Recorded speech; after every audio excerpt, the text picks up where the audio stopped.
નમસ્કાર દોસ્તો, વિડીયોમાં ફરી એક વખત તમારું સ્વાગત કરું છું. એલા વિસાવદરમાં આવડી મોટી ફોજ આવી ભારતીય જનતા પાર્ટીની, તો પછી એકાદી વખત ઓલા પરસોત્તમ રૂપાલાને લાવવાના હતા. પરસોત્તમ રૂપાલા આવે અને એ શેરીએ ડાલા મક્ખા હાવજ ઘોડે આયલા જાય, અમને વોટ આપજો બેન, અમને વોટ આપજો દાદા, અમને વોટ આપજો બેન એમ કરતા હોય તો ભારે મજા આવે. કારણ કે આ વ્યક્તિ સ્ટેજ ઉપર ચડી જાય પછી તો બહુ મોટા મોટા ફાંકા મારે. તો એકાદી વખત રોડ ઉપર ઉતરીને જનતા પાસે તમે વોટ તો માગી જાઓ, અને એ પણ વિસાવદરની જનતા. આહાહા, વિસાવદરની જનતા પાસે તમે વોટ માંગવા જાઓ તો તમને ખબર પડે. અમને તો એવી ઈચ્છા હતી કે પરસોત્તમભાઈ રૂપાલા આવશે વિસાવદર, પણ હવે જે રીતે પ્લેન ક્રેશની દુર્ઘટના જે બની અમદાવાદની અંદર, આ ઘટનાને લઈને પૂર્વ સીએમ વિજયભાઈ રૂપાણીનું નિધન થયું. એટલે હવે લગભગ મોટા દિગ્ગજ નેતાઓ એકાદ બે દિવસ શોકના માહોલમાં હશે.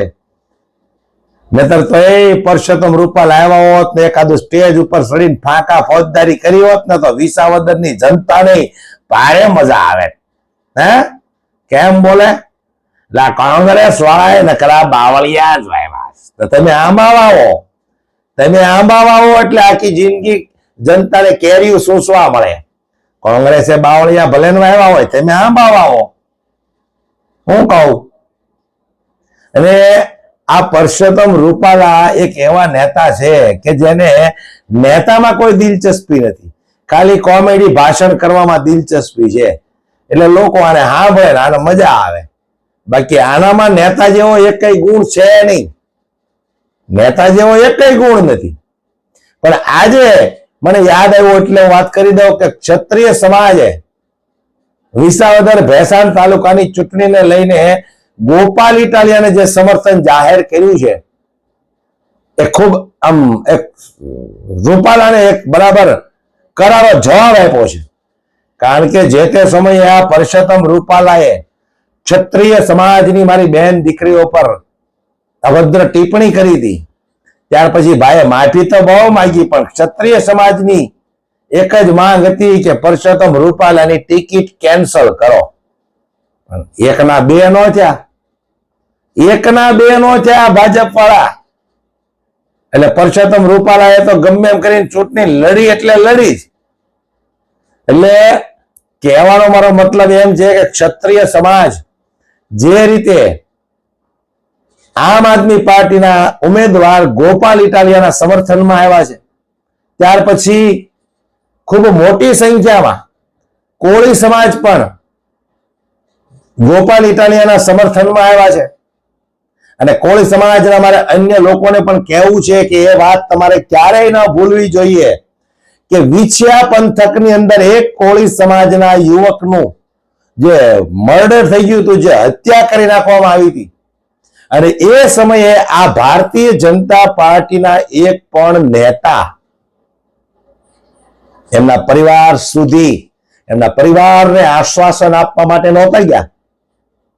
ગોપાલ ઇટાલિયા ગયા હતા એમના પરિવારને આશ્વાસન આપવા માટે. અને જે કંઈ તપાસ કરવી પડે આ મામલાને લઈને કે કઈ રીતે આની હત્યા કરવામાં આવી છે અને કઈ રીતે પોલીસ ફરિયાદ નથી લેતી, આ તમામ મગજમારી ગોપાલ ઇટાલિયાએ ત્યાં રહી અને પોલીસ સાથે કરી, એમની સાથે એને ન્યાય અપાવવાની પૂરેપૂરી કોશિશ કરી. પરંતુ ભારતીય જનતા પાર્ટીનો એક કઈ નેતા ડોકાણો નહોતો. એટલે મારે દરેક કોળી સમાજના ભાઈઓને કહેવું છે કે જાગૃત થાવ તમે. આ ઈ ભારતીય જનતા પાર્ટી છે કે જે મરેલા માણા ઉપર લોનું લઈ લઈને, મરેલા માણા ઉપર મંડળીઓ લઈ લઈને આ લોકો ભ્રષ્ટાચાર કરે છે. આ વિછિયા પંથકમાં તમારા જે કોળી સમાજના યુવકની હત્યા કરી નાખવામાં આવી અને ત્યાર પછી એ કેસ આખો રફે દફે કરી નાખવામાં આવ્યો. કયો ભારતીય જનતા પાર્ટીનો નેતા એમના પરિવાર સુધી ગયો? તમારા જ સમાજના મંત્રી છે ને, કેબિનેટ મંત્રી કુંવરજીભાઈ બાવળિયા, એને એકાદી વખત તમારે સવાલ તો કરવો હતો. એટલે કહેવાનો મારો મતલબ એ છે, દરેક સમાજની અંદર આ ભારતીય જનતા પાર્ટીએ કંઈક ને કંઈક એવા અત્યાચારો કર્યા છે અથવા અત્યાચારો થયા હોય તો એ મળતિયાને બચાવવાની પૂરેપૂરી આ ભારતીય જનતા પાર્ટીએ કોશિશો કરેલી છે. એટલે દરેક સમાજે જાગૃત બનવું પડશે. આ ઘમંડી અભિમાની સરકારને હવે ઘર ભેગી કરવી પડશે. દલિત સમાજ હોય, આદિવાસી સમાજ હોય, કોળી સમાજ હોય, પાટીદાર સમાજ હોય, દરેક સમાજ સાથે કંઈક ને કંઈક આ ભારતીય જનતા પાર્ટીએ એવા અત્યાચારો કર્યા છે કે જેને આપણે ભૂલી ના શકીએ. પણ જે ખૂબ મોટી સંખ્યામાં કોળી સમાજ ગોપાલ ઇટાલિયા સાથે જોડાયું છે તો એ તમામ લોકોનો પણ હું આભાર માનું છું. ક્ષત્રિય સમાજનો પણ આભાર માનું છું. કારણ કે જાગૃત બનવું પડશે. આ વિસાવદર ભેસાણની ચૂંટણી પૂરતું નથી દોસ્તો. સમગ્ર ગુજરાતની અંદર આ ભારતીય જનતા પાર્ટીએ જે ડેરો જમાવ્યો છે છેલ્લા 30 વર્ષથી, તમને લોકોને એમ છે કે આ વિકાસ કરે છે, રોડ રસ્તા હારા કરે, સ્ટ્રીટ લાઇટો હારી લગાવી દે એટલે વિકાસ થઈ ગયો. અરે રોડ રસ્તા તો સાહેબ કોન્ટ્રાક્ટ ઉપર આવે છે. રોડ રસ્તાનો તો ટેન્ડરો ભરાય છે. એ તો ગમે એમાંના ટેન્ડર ભરીએ કે જેની જેવી ઓકાત હોય. પણ આ અંધ ભક્તોને કે ગોબર ભક્તોને એ ખબર નથી. એને તો એમ જ છે કે મોદી સાહેબે સરસ મજાનો રોડ કરી દીધો. અને આ રોડ રસ્તાના કામ કરવા પડે ભાઈ. એ તો સરકારમાં ટકી રહેવું પડે. એ તો રોડ રસ્તાના કામ કરવા પડે. એમાં કઈ તમે જનતા ઉપર ઉપકાર નથી કરતા. જનતા પાસેથી તમે પૂરેપૂરો રોડ ટેક્સ લ્યો છો. તમારી મર્યાદા પૂરી થઈ ગઈ હોય તો ઘણા એવા ટોલ નાકા આપણે સામે આવ્યા છે આજ સુધીમાં કે એની ટાઈમ લિમિટ પૂરી થઈ ગઈ હોય ટેક્સ લેવાની, છતાંય 2 વર્ષ ખેંચી લીધું હોય. એ બધા આપણી પાસે વિડિયા આવ્યા છે, બધી જનતાને ખબર છે, છતાંય કોઈ બોલતું નથી. અને પાછા એના અંધભક્તો એમ કે વાહ કેટલા સરસ મજાના મોદી સાહેબે રોડ બનાવી દીધા. લે એલા ભાઈ, તારામ તેવડે તું ટેન્ડર ભર, તું હોતી રોડ બનાવી એક. પણ અમુક ટકાવાળી સરકારને તાર દેવી પડે. પછી ટોલ નાકા આપણે બેહીને જનતા પાસેથી ટોલ લીધા કરવાનો. એટલે તમે કઈ ઉપકાર નથી કરતા. આ સરકારને હું કહેવા માંગુ છું, તમે કઈ ઉપકાર નથી કરતા કે જે રોડ તમે બનાવી દો છો.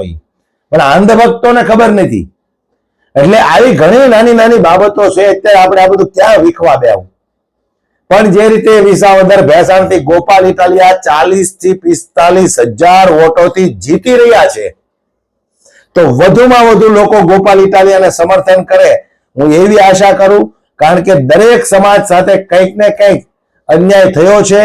એ અન્યાયને લઈ અને એમના પરિવારને ન્યાય નથી મળ્યો.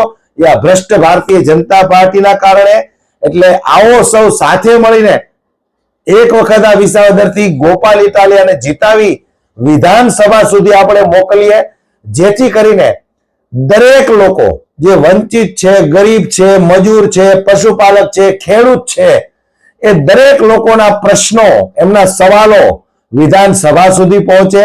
બાકી આમ નામ તમે મરી જાઓ તો આ સરકાર સામે નહીં લડી શકો. આવો ડાલા મઠ્ઠા જેવો એક માણસ તમારે વિધાનસભા સુધી મોકલવો જ પડશે. એટલે દરેક સમાજને હું આહવાન કરું છું, એક વખત 1000, 2000, 5000 રૂપિયાની લાલચમાં ન આવતા. અને આ લોકો તમને ખરીદવાની કોશિશ કરે તો ખરીદાતા નહીં. કદાચ 2000, 5000 રૂપિયા આપે તો લઈ લેજો. પણ અગાઉ મેં કીધું તું એમ, વોટ તો તમે ઝાડુનું બટન દબાવી ગોપાલ ઇટાલિયાને વિજય બનાવજો. તો જ તે સામાન્ય મજૂર ગરીબ વર્ગના લોકોના પ્રશ્નોનો ઉકેલ આવશે. બાકી કોઈના બાપની તાકાત નથી કે ગરીબ વર્ગને, મધ્યમ વર્ગને, પશુપાલકને, ખેડૂતોને ન્યાય અપાવી શકે. આવો ડાલા મઠ્ઠા જેવો આદમી બીજી વાર નહીં મળે. તમે જોઈ રહ્યા છો 3 મહિનાથી આ ભ્રષ્ટ ભારતીય જનતા પાર્ટીની સામે લડતો આ ગોપાલ ઇટાલિયા એક જ છે. બાકી હારા ગલોટિયા મારી ગયા હો, ભાજપના ખોળામાં બેસી ગયા. હા, એટલે એક વખત દોસ્તો હિંમત કરી અને જીતાવી દો. દરેક ખેડૂતો, ગરીબો, મજૂર, વંચિત લોકો જેમના જીવનમાં ખુશહાલી આવે. વિડીયોને વધુમાં વધુ શેર કરી દરેક લોકો સુધી પહોંચાડજો અને ઝાડુનું બટન દબાવી ગોપાલ ઇટાલિયાને વિજય બનાવજો. જય હિન્દ.